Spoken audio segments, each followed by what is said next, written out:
એક ભાઈ મને પૂછ્યું મને કે સૌરાષ્ટ્રમાં મહારાષ્ટ્રમાં ફેર શું, મુંબઈમાં ને રાજકોટમાં ફેર શું, જામનગરમાં મુંબઈમાં ફેર શું, ભચાઉમાં ભુજમાં મુંબઈમાં ફેર શું? મેં કીધું જાજો ફેર નથી. પહેલાં આપણે ત્યાં ઘોડા બહુ હતા, તે ઘોડા મરી ગયા, ઘોડા હાંકવાવાળા મરી ગયા, ખાલી પેગડા વિજ્યા હતા પગ નાખવાના. એ મુંબઈની મહાનગરપાલિકા લઈ આવીને એને ટ્રેનમાં નાખ્યા. એ હવે હાથ પકડી પકડીને બધા ઉભા હોય. જ્યાં આપણે પગ નાખતા ત્યાં આપણે હાથ નાખે. ફેર એટલો છે, જાજો નથી. હા હા હા, ઝીણો ઘા છે, સમજાય એ સમજે.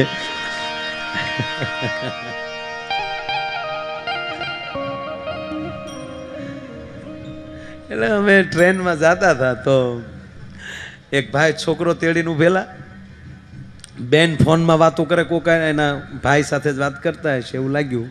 ભાઈ અમે આ રહી હું, ચિંતા મત કરના. તો ઓલો છોકરો સ્વામી તળેલા નાખે. એ કઈ પુરુષ પાસે કઈ સાનો ન રહે છોકરો. નાનું બાળક છે ને એ તમે જો છોકરું જાગી ગયો એને બા ઘરે ન હોય તો તૂટી જાઓ તો એ આપણથી સાનું ન રહે. ત્યારે સમજણ પણ ન હોય કે આ કોણ મારી બા છે, કોણ મારો બાપ છે, એ સમજણ પણ ન હોય. છતાં પુરુષ પાસે સાનો નહીં રહે. માં જેવો એને તેડશે તો એ તરત સાનો રહી જાય. શું કામ? એની અલગ કંઈક ગંધ હોય છે. માની અને બાળકની કંઈક ક્યારે અલગ ગંધ હોય છે. માની અંદરથી પણ ત્યારે અલગ ગંધ નીકળતી હોય છે. એ ગંધથી છોકરાને ખબર પડી જાય. ત્રીજી વાત કે માં જેવો તેડી અને એના હૃદય લઈ લે આમ, તો હૃદયના ધબકારા દીકરાના બાળકના અને એની માના ધબકારા જ્યાં એક થાય ને તો એ બાળકને ખબર પડી જાય કે આ જ કાળજાનો કટકો હું છું. એટલે તરત બાળક સાનું રહી જાય. એમ સ્વામીજી આ જેટલા હશે ને એ હૃદયના જે હશે ને એ ગમે ત્યાં રહેતા હશે તો એ ઉલ્લી ઉલ્લીને આવશે. મારા બાપા તો હૃદયના કટકા છે બધા, એ વાત નક્કી છે. તો ઓલો ભાઈ બિચારો એટલો બધો રમાડે છોકરા, પણ ઓલું રે ઓલું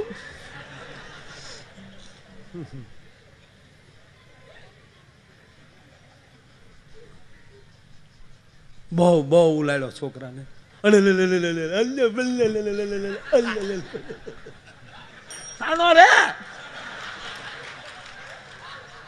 એટલો બધો છોકરાને બેન ને કાકા સંભળાય જ નહીં, ફોન માં બેહી ગયેલા.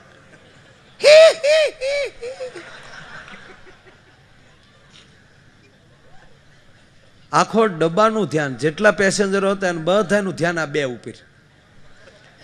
વગર ટિકિટની ફિલ્મ સડ્યો. જાય બોલાવે જા. વાહ, સરસ. વાતમાં ધ્યાન દેજો. એટલે બધાયનું એની બાજુ ધ્યાન ને ઓલા ભાઈને ખબર પડી ગઈ કે આખો ડબ્બો અમારી ફિલ્મ જોવે. મગજ હલે છે કે કરવું હું, પણ જાહેરમાં એ પ્રોગ્રામ થાય નહીં.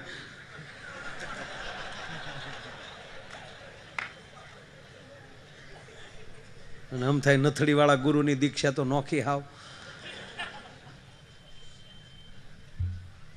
પછી ઓલા એમાં તેડતા તેડતા છોકરાની સામે રાડ્યું નાખે, શાંતિલાલ શાંતિ રાખો, શાંતિલાલ શાંતિ રાખો. એટલે મારથી ન રહેવાનું. મને એમ થયું કે ભલા એટલો છોકરો તોફાન કરે છે, રડે છે, તો આ બાપ કેટલો વિવેકી છે. એમ કે છે શાંતિલાલ શાંતિ, તુકારો નથી કરતો પેટના દીકરાને. શાંતિલાલ શાંતિ રાખો, શાંતિ રાખો, શાંતિલાલ.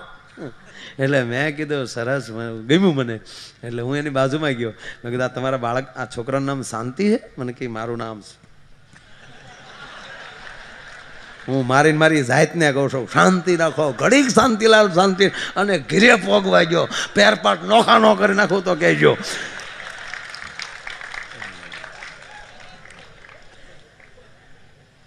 એ મોબાઈલમાં ટ્રેનના ડબ્બામાં આવું બની શકે, સત્સંગમાં આવ્યો ત્યાં આવું ન બની શકે. કહેવાનો મતલબ એ છે.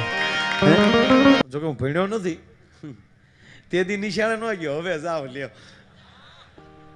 તેથી તો સ્વામીજી એવું લાગતું હતું નિશાળે મોકલે તો એમ થાય કોકને એક પાટું માલ લઈ.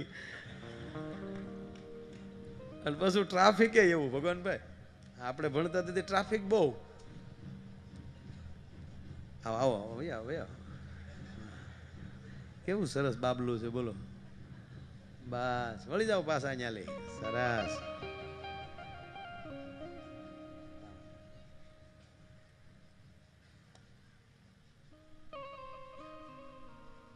આવડા આપણે હતા જ તને આપણે યાદ આવે કે આ કેવા ભાગશાળી છે છોકરા આ ટાઈમે જઈને બોલો નકર આવડા આપણે હતા ભાડા થવા ટી શર્ટ. આના આ છોકરાના ટી શર્ટના ખર્ચામાં તો આપણા દાદા ગામ ધવાડા બંધ પરણી ગયા હતા. હે એને બદલે જવો તો ખરા. આપણું બાળપણ યાદ આવે આપણને. અવડા હતા તે નાતું કોણ મારો દાદો સોમા હતો આપણે હાટું જ થતા હતા નવરાવા હાટ ડાયરેક્ટ અભિષેક થતા. કેવા હતા આમ બબે સડિયું પહેરતા ખાખી તોય તે ટોલા એવડા થતા સાંસ્યા ઘઉં જેવા એકડે એક એકડે મીંડે ઘઉં બે પ્રોગ્રામ ચાલુ રહેતા.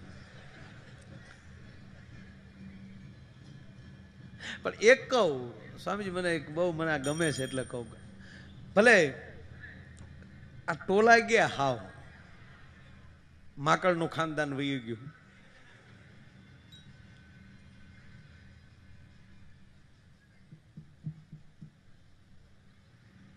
પણ ટોલા જતા આ બાળકોને એક મોટા મોટી ખોટ આવી છે. કઈ ખોટ? રણછોડ ટોલાય માથામાં હતા ને તો ઈ બાને તે અડધો કલાક માનો ખોળો મળતો હતો માનો હાથ ફરતો હતો માથા. આ સંતોના દર્શન થાય છે ને આ દાતારોના દર્શન થાય છે એ માના ખોળાના પ્રતાપ છે બાપ. એ બાને માના હાથ માથે ફર્યા છે. ફોલાવીને માં ખોળામાં બેહાડ દે લાય બેઠા તારા માથામાં હાથ નાખું. અને હવે તો સાહેબ કહેવા ગયો તેડવાની શરમ લાગે છે. માવુને તેડવાની શરમ લાગે છે નહીં સાહેબ. હમણાં હું ટ્રેનમાં બહુ ઓછો બેહું પણ ક્યારેક ક્યારેક એમાં મુંબઈની ટ્રેનમાં જો અંદરની જે લોકલ ટ્રેન જે છે મુંબઈની ઓહો એમાંય સફર કરવી એક મોકો છે.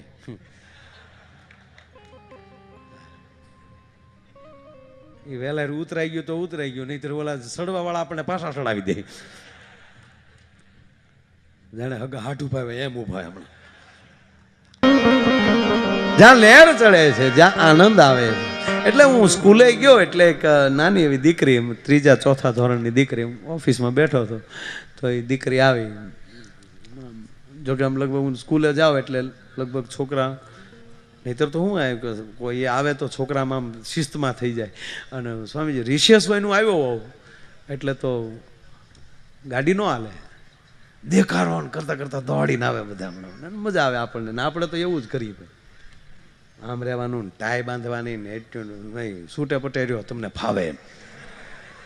હા ટાઈ બાંધીને સરસ ઇસ્ત્રી ટાઈટ કપડાં આવે તો સારી વાત છે પણ કાંઈ એ નથી નક્કી જરૂરી. હવે નાનું છોકરો જે આમ સિલેટમાં લખતું હોય ને એને ટાઈ નડતી હોય એ ધંધો હું કામ કરવો જોઈએ? આમ છૂટે પટે હું રાખું એ મારું એટલે મારી પોતાનું મારું હાલે નહીં સ્વામીજી. બાકી 10 ધોરણ સુધી પરીક્ષા ન થવા દો. 10 ધોરણ સુધી પરીક્ષા હોય ડાયરેક્ટ બોર્ડની પરીક્ષા પાસ દર વર્ષે પાસ. વધારે દબાણ કરો છો તો ચોરી કરીને પાસ થાય છે ને.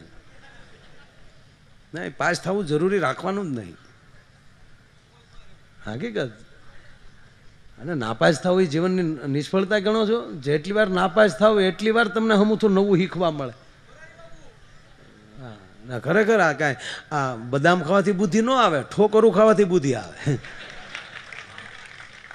બદામ ખાવાથી બુદ્ધિ આવતી હોય તો કરોડપતિની ઘરે ઊભા વાહડા આટા મારે ન બદામ ખવડાવી દે તો એવું છે. એટલે આમ મને આમ ગમે આમ છોકરા. એક છોકરાને સાહેબે પૂછ્યું, બોલ બેટા સત્ય કોને કહેવાય ને ભ્રમ કોને કહેવાય? છોકરો ઉભો થઈને કે સાહેબ તમે ભણાવો એ સત્ય છે, તાકે ભ્રમ તાકે અમે ભણીએ તમારો ભ્રમ છે. આ તો ઘરેલી તારા બાપ વાહડા લે એટલે આવ્યા વગર ફીટક્યા નથી.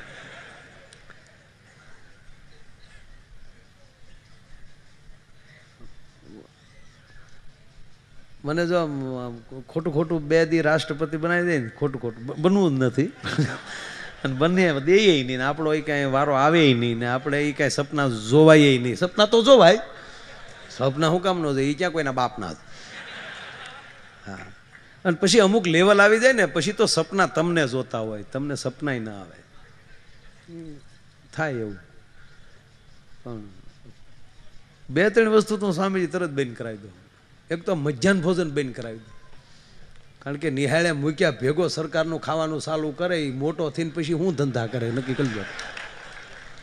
એની કરતાં સાધુનો પ્રસાદ આવ્યો તો એ કોઠા પવિત્ર બને.